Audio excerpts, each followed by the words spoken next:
데살로니가 교회는 이제 시작한 어린 교회입니다. 데살로니가 교회의 특징을 꼽으라면 바울이 그의 전도 여행 기간 가운데 가장 짧은 기간 동안 교회를 이룬 교회라 할 수 있겠고, 이것은 많은 것을 함축을 하는데 가장 중요한 그 기간 속에 담긴 함의는 무엇이냐면, 하나님의 은혜가 아니면 도무지 세워질 수 없는 교회였다라는 겁니다.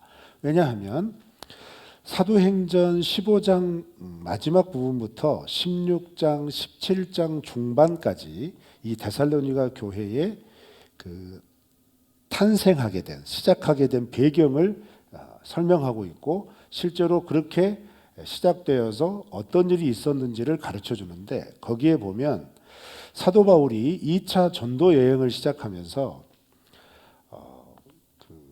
원래는 아시아에 있는 교회들을 돌아보면서 예루살렘에서 결정된 모든 이방인들이 주 예수 그리스도를 믿음으로 고백하여 하나님의 백성 되게 하는 것, 그리고 된다는 것, 이것을 공식적으로 인정한 사실을 이미 개척한 교회들에게 알려주고, 다시 할례를 받거나 정결례를 행하거나 이런 율법으로 돌아가지 않아도 된다는 사실을 교육하기 위해 두 번째 전도 여행을 시작하였습니다. 그런데 그런 계획을 가지고 시작을 했지만 16장, 사도행전 16장에 들어서면서 드로아라고 하는 곳에 이르렀을 때 하나님께서 마게도냐 사람을 바울의 꿈속에서 보여주시죠. 그래서 하나님께서 이 복음을 들고 유럽으로 넘어가라고 하는 뜻인가 보다, 그렇게 받아들이고 아시아에 있는 교회들을 돌아보는 것을 멈추고 마게도냐 지역, 유럽으로 넘어가게 됩니다. 그렇게 유럽으로 넘어가서 빌립보 교회를 세웠고, 빌립보 교회에서 큰 부흥이 일어나죠. 하지만 큰 부흥이 일어났지만 큰 핍박도 함께 일어납니다. 그래서 여러분이 너무나 잘 아는 이야기가 있죠. 감옥에 갇히고 깊은 감옥에서 찬송을 드릴 때 착고가 부러지고 풀려지고 옥문이 열리는 사건, 그리고 간수를 향하여 그 유명한 선언, 주 예수를 믿으라, 그리하면 너와 내 집이 구원을 얻으리라 라고 하는 이야기들이 펼쳐진 곳이죠. 그렇게 해서 빌립보를 빠져나와서 이제 이동한 곳이 두세 군데의 지역을 거쳐서 데살로니가에 이르게 됩니다. 그런데 데살로니가에 이르러서 사도 바울은 유대인의 회당에서 3번에 걸쳐서 말씀을 전합니다. 복음을 전했다는 거죠. 그런데 희한하게도 유대인의 회당에서 3번에 걸쳐서 하나님 나라의 복음을 전했는데 반응하여 모인 교회, 그렇게 시작된 교회 구성원은 유대인보다 이방인이 훨씬 많았습니다. 그렇게 시작된 교회를 학자들은 약 석 달에 걸쳐서 머무르며 교회를 다지고 있었다, 이렇게 연구하고 알립니다. 석 달 동안 교회를 세워나갔던 거죠. 그런데 역시 빌립보에서 바울을 핍박하였던 유대인들의 무리들이 데살로니가 교회를 세우고 있다는 소식을 듣고 데살로니가 교회 유대인들에게 충동하였고, 데살로니가에 있는 유대인들이 거리의 풍력배들을 돈으로 사서 그 교회를 핍박하기 시작합니다. 그리고 이 방법과 함께 정부에 고소를 하게 돼요. 근데 정부에 고소하게 된 중요한 배경이 있죠. 당시 이 시대는 로마가 정책적으로 황제 숭배를 독려하고 있었던 시대였습니다. 그런데 로마의 황제를 부를 때 어떻게 부르냐면, 여러분이 주님, 주여라고 불렀던, 영어로 말하면 로드 있죠. 퀴리오스, 이렇게 부릅니다. 그러니까 이때 당시 로마의 식민지에 있던 많은 사람들, 대부분의 사람들이 퀴리오스 혹은 주님, 주여라고 하는 이 부르는 용어는 누구를 가르치냐면 로마의 황제를 가리키는 겁니다. 그런데 사도 바울이 이 로드 혹은 퀴리오스라고 하는 이 용어를 하나님께 대하여, 주 예수님께 대하여 그대로 사용하거든요. 그러니까 그리스도인들이 로드, 퀴리오스라고 부르는 것은 누구를 향하여 부르는 거냐면 하나님을 향하여 부르는 거예요. 예수님을 향하여 부르는 거죠. 그런데 그때 당시 로마의 식민지에 있던 사람들이 퀴리오스라고 부르는 건 누구를 향하여 부르는 걸까요? 황제를 향하여 부르는 겁니다.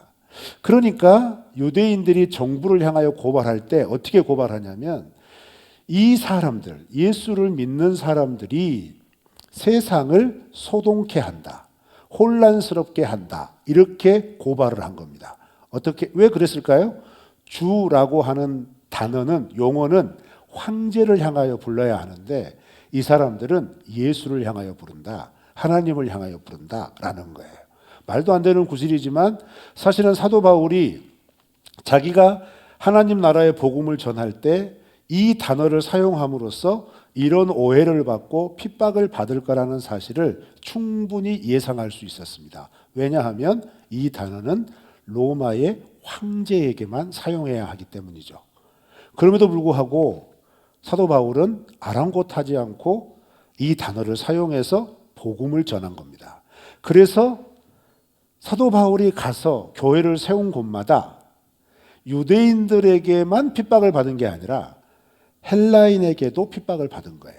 특별히 로마의 황제 숭배를 독려하는 곳이 강한 지역일수록 더 강한 핍박을 받을 수밖에 없었습니다. 그런데 데살로니가 교회는, 데살로니가라고 하는 지역은 어떤 지역이냐면 그때 당시 로마로부터 몇 안 되는 자치권을 부여받은 도시였습니다. 그리고 이 도시는 로마로부터 해로와 육로가 이어지는, 그래서 배를 타고 마게도냐 반도로 와서 이 마게도냐 반도를 가로질러서 놓은 길, 비아 이그나티아라고 하는 길입니다. 이 로마 제국이 건설한 길인데 이 길의 종착지에 있는 항구 도시였어요. 그렇기 때문에 이 도시는 어떻게든 로마 정부로부터 받은 자치권을 유지하기 위해서 로마의 정책을 필사적으로 지켰습니다. 그러니 정치적으로 보았을 때에도 데살로니가 교회가 로마의 정부, 친정부 성향을 띠고 있는 데살로니가 정부로부터, 도시로부터 충분히 핍박을 받을 수 있었다는 거고, 한 가지 또 이해하셔야 될 건 이 시대는 종교와 정치가 일치된 사회입니다. 무슨 말씀인지 아시죠? 뭐 그런 게 다 있어. 지금은 우리 그렇게 충분히 생각해요. 신앙은 개인 자유지 뭐 이렇게 생각할 수 있지만 그때 당시는 종교와 정치가 일치되어 있다는 거죠. 그러니까 정치가 추구하는 종교를 따르지 않으면 어떤 일이 생길까요? 탄압의 대상이 되는 거예요. 그래서 그 무수한 박해를 기독교가 받은 겁니다. 바울은 이걸 알고 있었어요. 그럼에도 불구하고 하나님 나라의 복음을, 예수님을 향하여 오직 유일하신 주 예수 그리스도라고 하는 단어를 결코 포기하지 않았다는 겁니다. 그렇게 데살로니가 교회는 핍박 가운데 있었고 환난 가운데 있었다는 겁니다.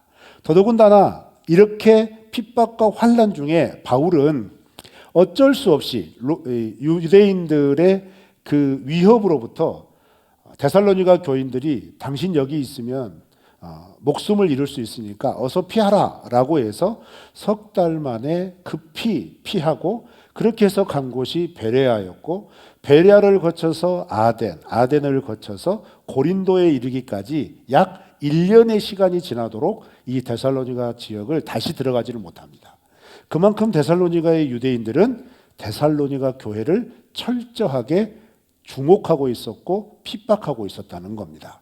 그렇다고 해서 바울이 손 놓고 있었던 건 아니죠. 자기의 제자 디모데를 보내어서 야, 교회가 어떻게 되어 있는지 한번 돌아보고 이러이러한 가르침도 좀 가르쳐주고 와거라 해서 보냈는데, 그렇게 디모데가 데살로니가를 다녀와서 놀라운 소식을 전합니다.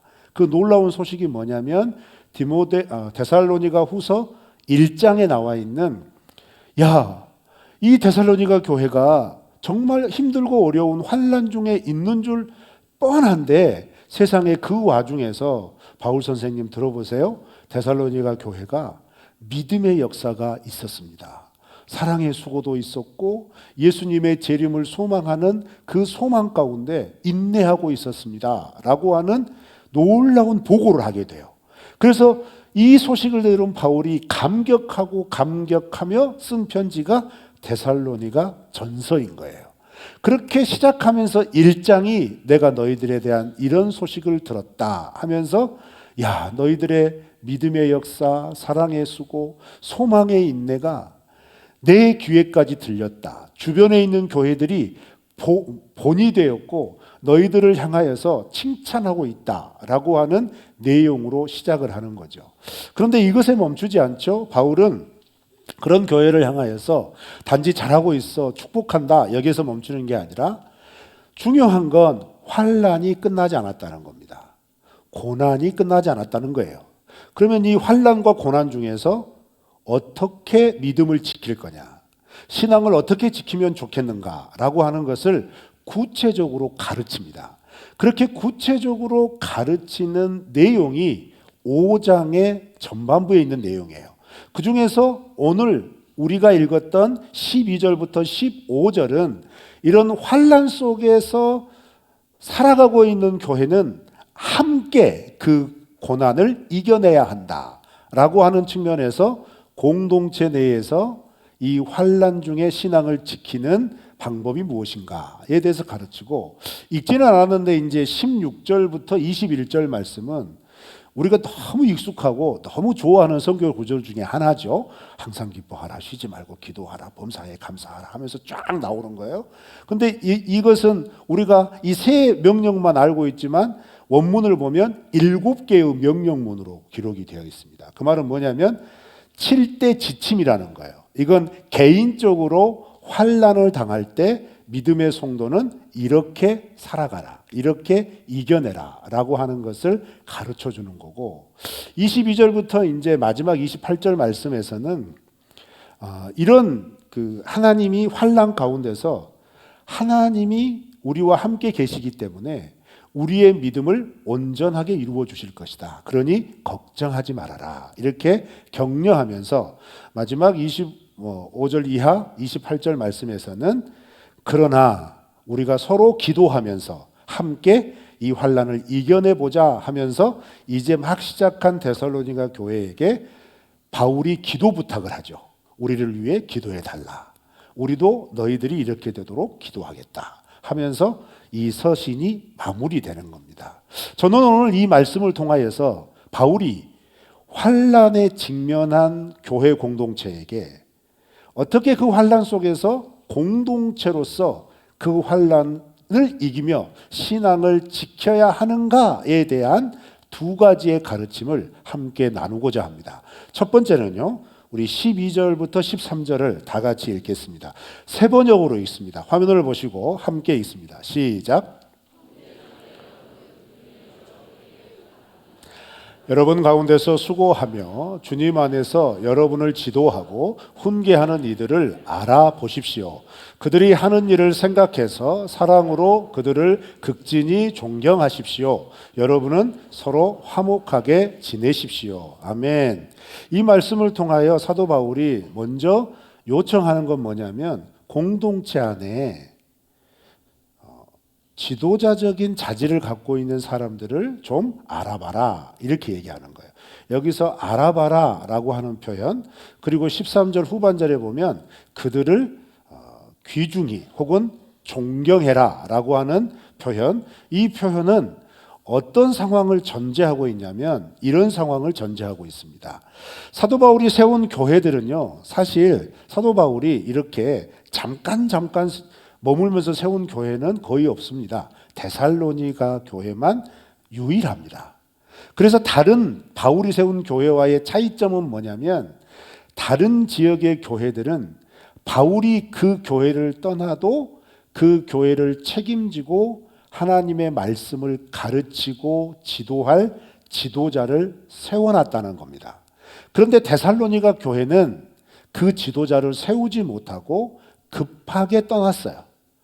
그렇게 지도자를 세우지 못하고 없는 상태에서 1년이 지난 겁니다. 그런 상황에서 디모데를 통하여 편지를 보내면서 그런데 너희 안에 이런 지도자적인 자질을 가진 사람들이 있고 그런 사람들의 섬김을 통해서 지금 이 데살로니가 교회가 잘 세워지고 있고 심지어 주변에 소문까지 났는데 그렇게 하도록 헌신한 사람들을 기억하여라 이 말입니다. 사실 12절, 13절 말씀은요 한국 교회에서 조금 죄송한 말이지만 저와 같은 목사를 잘 대접해라, 잘 존경해라 이런 말로 적용된 말씀이에요. 근데 사실은 본문의 전체적인 흐름을 보면 그렇지 않다는 거예요. 일단 데살로니가는 지도자가 없습니다. 지도자가 없어요. 그러니까 여기에서 그 교회에서 수고하고 가르치고 이렇게 훈계하는 사람들을 귀중하게 여겨라 라고 하는 것은 오늘날의 목사를 가르치는 게 아닙니다. 여러분 혹시 주위에서 이 말씀 구절을 통하여서 교회 목사님을 이렇게 하여라 라고 가르친다면 매우 제한적으로 가르친다는 거예요. 사실 그렇게 해석하고 싶지 않습니다. 그렇게 해석해서도 안 됩니다. 그러면 어떻게 해석을 해야 되느냐? 그것은 12절 말씀에서 바울이 말한 이런 사람들을 알아라, 알아봐 줘라 라고 하는 세 가지의 동사를 통해 표현된 그 사람들의 삶의 모습에 나타난 모습을 아는 것을 통해서 우리가 지도자란 어떤 사람인가를 알 수 있어요. 그러면 그 세 가지의 동사가 뭐냐면 자, 여러분 12절 말씀을 눈으로 보시면서 보셔요. 주 안에서 너희들 안에서 수고한 사람, 그죠? 너희들을 위하여 수고한 사람을 알아라 이렇게 말한 거거든요. 여기에서 수고하다라고 하는 말의 뜻은 사실 잘 아시는 말씀이죠. 수고라는 뜻이 땀을 흘려서 열심히 노력하고 지쳐 있는 상태. 그러니까 여러분 땀을 흘리고 열심히 노력한 것까지는 우리가 수고했다라고 대부분 잘 아세요. 그렇지만 수고라고 하는 말에 더 깊이 담겨져 있는 뜻은 뭐냐면 최선을 다해서 그렇게 섬기고 일을 하고 나서 지쳐 있는 상태라는 거죠. 이제 그 사람들을 알아줘라 이 말은 뭐예요? 격려하라는 얘기죠. 이제 그런 사람들이 교회 안에 있다 이 말이에요. 그 다음에 다스리다라고 하는 뜻은 무엇이냐면 이 뜻은 헬라어 원문에서 보면 그 단어가 가지는 문화적인 배경이 있습니다. 그건 뭐냐면 따뜻한 관심을 가지고 상대방의 안위를 묻는 행동을 하는 사람, 그 사람이 지도하는 사람이다라는 거예요. 다스리는 사람이다라는 것이죠. 우리가 어감으로 받아들이는 지도하다, 다스리다라고 하는 것과 조금 간격이 있죠. 그렇죠? 뭔가 권위적인 것이 아니라 이 말의 원래의 뜻은 걱정하고 살펴보고 어떻게 하는지 좀 돌아보고 이런 의미가 있다는 거죠. 어떻게 보면 돌보다라고 하는 말과 더 가까울 수 있습니다. 그런데 돌보다와 명백하게 차이가 되는 의미는 뭐냐면 이런 상대방에게 따뜻한 관심을 가지고 그의 행동을 살펴보는 행동을 통해서 그가 하나님 나라의 백성답게 살아가도록 도와준다는 것에 의미가 있는 거예요. 단순히 말로 격려하는 차원이 아니라는 거고 그냥 등 두드려 주면서 괜찮다 괜찮다 이게 아니라는 거죠. 그래 그렇지만 우리 다시 믿음으로 용기를 내보고 힘을 내보고 이렇게 해볼까 저렇게 해볼까 최선을 다하면서 보여준다는 거고 그 다음에 더 중요한 의미는 그런 행동이 곧 그렇게 힘들고 지친 사람들에게는 본이 된다는 거예요. 하나의 모델이 된다는 것이죠. 그걸 알아차리는 거라는 거죠. 그 다음에 세 번째 권하다, 훈계하다 라고 하는 단어는 그 단어 속에 어떤 의미가 있냐면 가장 중요한 의미로 마음에 둔다 이런 의미를 가지고 있는데 이걸 어떻게 풀어서 사용을 하냐면 상대방을 항상 마음에 두고 이것을 그 상대방이 나중이라도 알아차리게 하도록 지속적으로 그 사람을 위한다는 거예요. 마음속에 어떤 사람을 생각하면 생각으로 그치는 게 아니라 행동에서 구체적으로 나타나고 그게 한두 번으로 그치는 게 아니라 지속적으로 관심을 갖는다는 거죠. 여러분 이렇게 설명을 해놓고 보니까 이건 어떤 모습이냐면 바울이 데살로니가전서 2장에 보면 7절과 11절 말씀에 자기가 데살로니가 교회를 어떻게 섬겼는지에 대한 고백들이 나오는데 그 7절과 11절에서 이런 표현이 나옵니다. 내가 유모가 자식을 기름과 같이 너희를 길렀고 아버지가 자녀들을 양육하고 훈계하고 권면하는 것처럼 너희들을 가르쳤다. 이런 표현이 나와요. 그 말은 뭐죠? 바울의 그런 모습을 보고 바울이 급히 떠나갔어도 바울이 그렇게 섬겨준 모습을 기억하고 1년 동안 누구라도 할 것 없이 임명하지 않았지만 그 역할을 해 주었던 사람들이 있었다는 거예요. 그 사람들을 알아줘라. 그 사람들을 존경해라. 이런 말입니다. 그 말은 무슨 말일까요? 교회 안에 교회가 건강하게 자라나려면 몇 가지 중요한 요소들이 필요하지만 그 중에서 가장 중요한 요소는 무엇이냐면 말씀을 가르치는 겁니다. 그런데 여러분 사도 바울의 가르침은요 특징이 있습니다. 뭔지 아십니까? 사도 바울의 가르침은 교실에서의 가르침이 아니에요. 사도 바울의 가르침은 자기의 삶을 통해 보여주는 가르침이었어요. 그래서 데살로니가의 사역을 얘기하면서 내가 너희들에게 아무런 폐를 끼치지 않기 위하여 내가 나의 일을 하면서 복음을 전하였다라고 말할 정도로 바울은 하나님 나라의 복음을 전하기 위해 수고하는 것, 다스리는 것, 가르치는 것, 그것을요 자기의 삶을 통하여 그대로 보여준 거예요.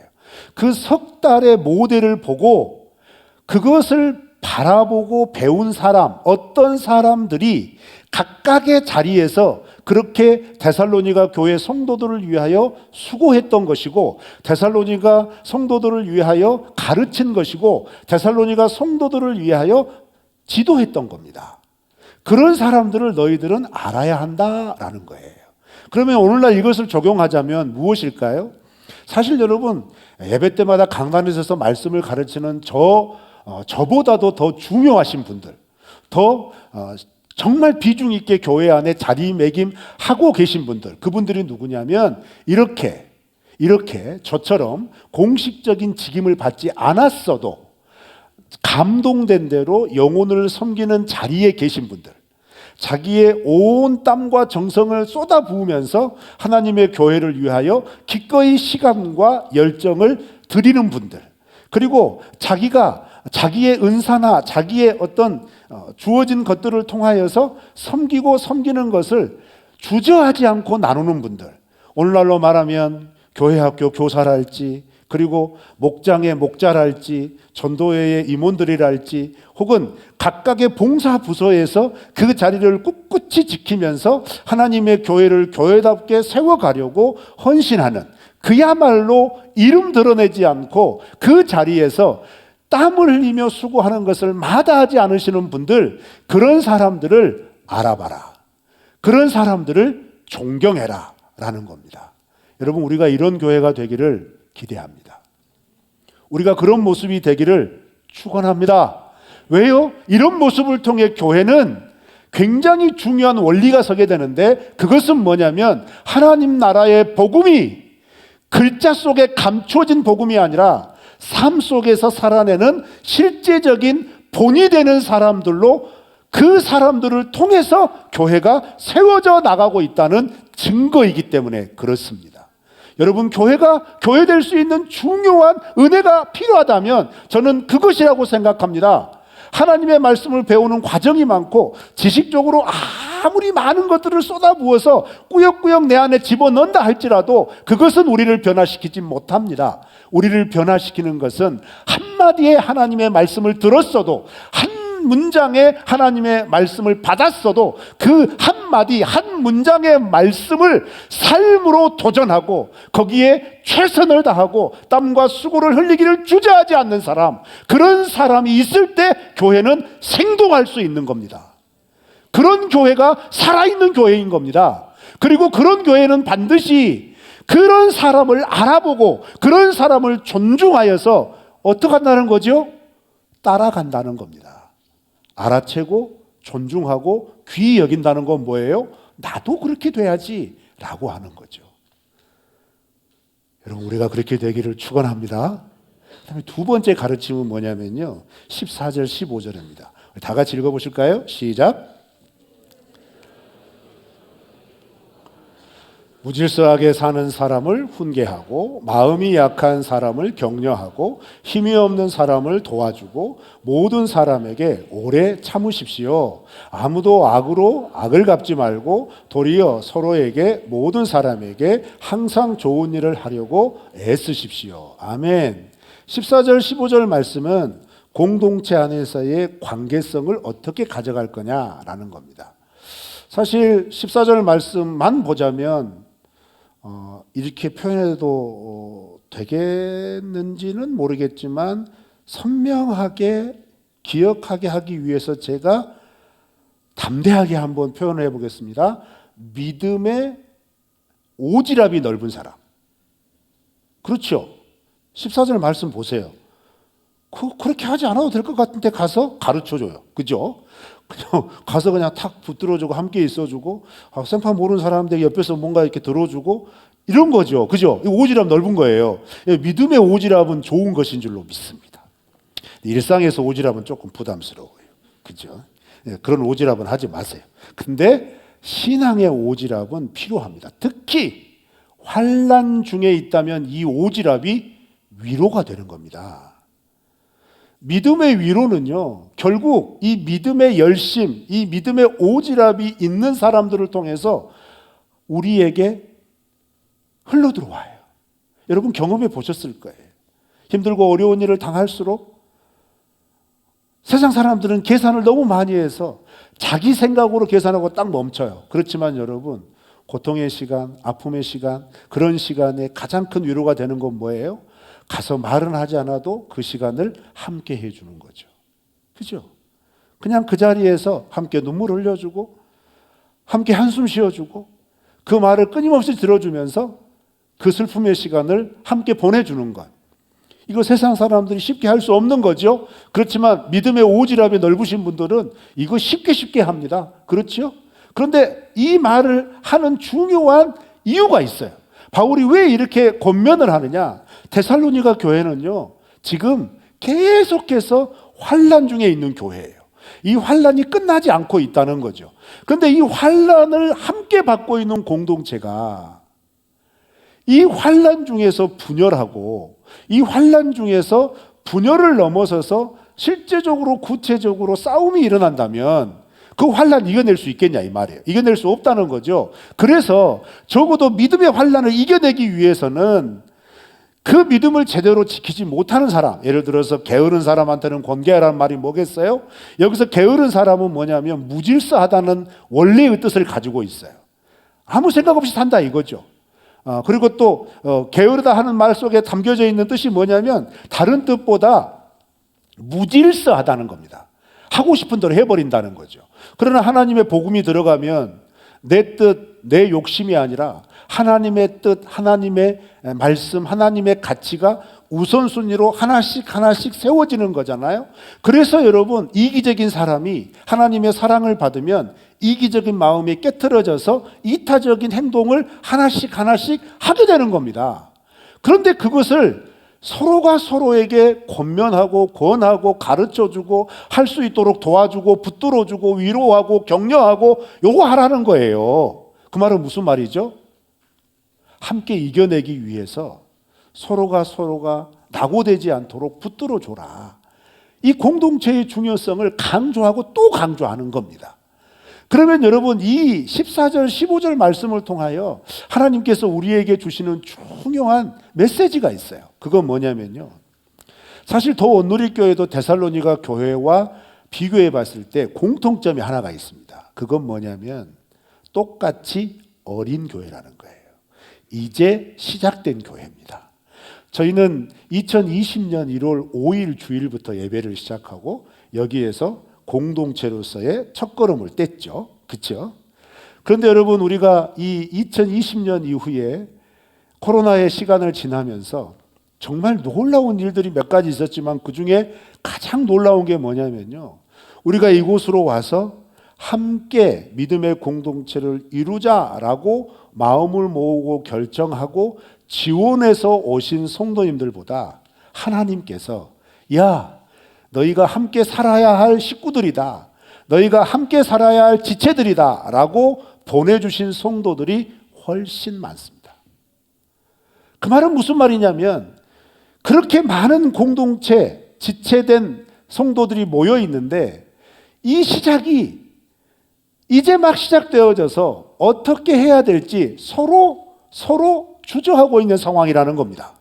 그래서 믿음의 생활을 해나갈 때 가장 중요한 근간이 되는 공동체를 형성하는 것도 잘 되어지지 않고 있어요.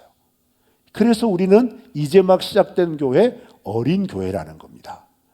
그렇게 시작된 교회가 잘 자라게 나기 위해서 저는 오늘 하나님께서 바울을 통하여 데살로니가 교회에게 주신 이 두 가지의 메시지에 주목하고 싶은 겁니다.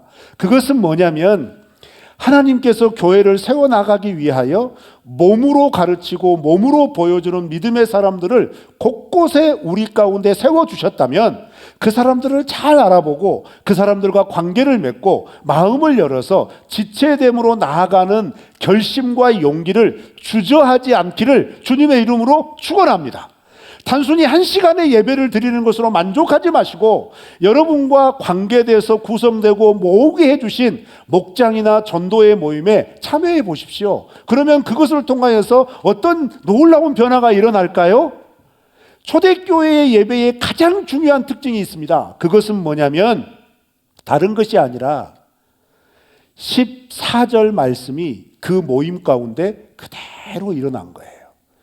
여러분들이 1세기 교회의 모습이라고 하는 책을 구하셔서 읽어보시면 아시겠지만 초대교회 예배의 모습은 오늘날의 예배의 모습과 다릅니다. 오늘날의 예배는 1시간에 끝내야 돼요. 근데 지금 우리는 1시간 8분이 넘어가고 있어요. 대단히 놀라운 일이죠. 이건 별난 교회입니다. 1시간 이내에 끝내지 않으면 마음이 어려워지고 1시간 끝낼 걸 예상해서 다음 약속을 하신 성도님들에게는 시험이 드는 예배죠. 그죠? 그렇지만 여러분, 초대교회의 예배는 시간이 정해지지 않았습니다. 대부분의 구성원이 노예 계층이었기 때문에 일을 나가기 직전 새벽에 잠깐 모이고 안부를 전하고 서로 격려한 다음에 일을 마치고 오후 시간부터 모이기 시작해서 저녁을 함께 먹고 밤에 서로 돌아가 잠자리에 들기 전까지 약 반나절을 모아서 모임을 해요. 그 모임의 내용은 다른 게 아니었습니다. 14절의 내용입니다. 14절의 내용. 여러분 그 14절의 내용이 뭐예요? 다른 거 아니에요. 다른 거 아닙니다. 권계, 격려, 붙들어줌, 도와줌, 오래 참음, 선을 행하는 것, 이런 것들의 내용이 어떻게 그 모임에서 이루어졌을까요? 처음에 들어가면 자연스럽게 일하고 왔으니까 피곤할 거 아닙니까? 음식을 나누고 지나온 삶을 나누고 서로 어떻게 지내는지 격려하고 얘기하다가 성령께서 감동을 주시는 어떤 사람에게 이번 주간에 하나님께서 내게 이런 은혜를 주셨어요 라고 간증으로 시작하면 그 간증을 듣다가 감격하면 찬송하기도 하고 그 찬송을 듣다가 너무너무 감동이 되면 함께 통성으로 기도하기도 하고 그 간증이 때로는 기쁨과 승리의 간증일 수도 있겠지만 실패의 간증일 수도 있잖아요. 나 이래서 너무 힘들었어요. 나 이래서 너무 고통스러웠어요. 어떻게 하면 좋을지 모르겠어요 라고 하는 그런 고통의 소리를 들었을 때 그 자리에 모여서 형제의 손에 어깨에 손을 얹고 하나님 도와주시라고 하나님 도와주시라고 함께 중보하고 기도하고 또 그렇게 감동 주시면 함께 찬송하고 또 그렇게 하다가 하나님께서 어떤 은사 주신 사람들을 향하여서 통하여서 하나님께서 우리 공동체에게 이런 격려의 말씀을 주십니다 라고 하면서 말씀도 선포하고 보세요. 찬송, 나눔, 기도, 격려 또다시 찬송, 나눔, 기도, 격려 요거 계속 반복되는 거예요. 그런 가운데서 14절에 실제적인 나눔이 이루어진 겁니다. 어떠세요 여러분? 이런 교회다운 모습 꿈꾸고 싶지 않으십니까? 그런 모습을 통하여서 그런 모습에 동참하시면서 여러분의 영혼과 여러분의 마음과 여러분의 삶이 하나님 나라의 백성에게 주시는 그 풍성한 하나님 나라의 꼴을 맛보고 싶지 않으십니까? 그러시다면 여러분 먼저 마음을 열고 용기를 내어 보십시오.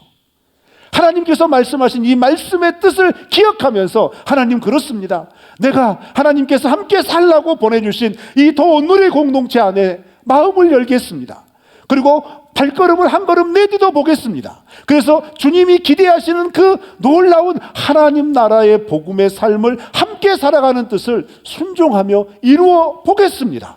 환난 중에 있는, 그리고 고난 가운데 있을지라도 이렇게 모여서 하나님께 주시는 은혜를 따라 하나님께서 우리에게 베풀어 주시는 기대를 이루며 살아가고 싶습니다 라고 하는 그런 고백들이 데살로니가 교회 성도들에게서 나오는 고백일 뿐만 아니라 더 온누리 교회의 고백이 되기를 축원합니다. 주님이 그렇게 기대하시는 것 순종하며 이루는 우리 모두가 되시기를 주님의 이름으로 축원합니다. 우리 이 시간 말씀을 생각하시면서 찬양하고 함께 기도하겠습니다.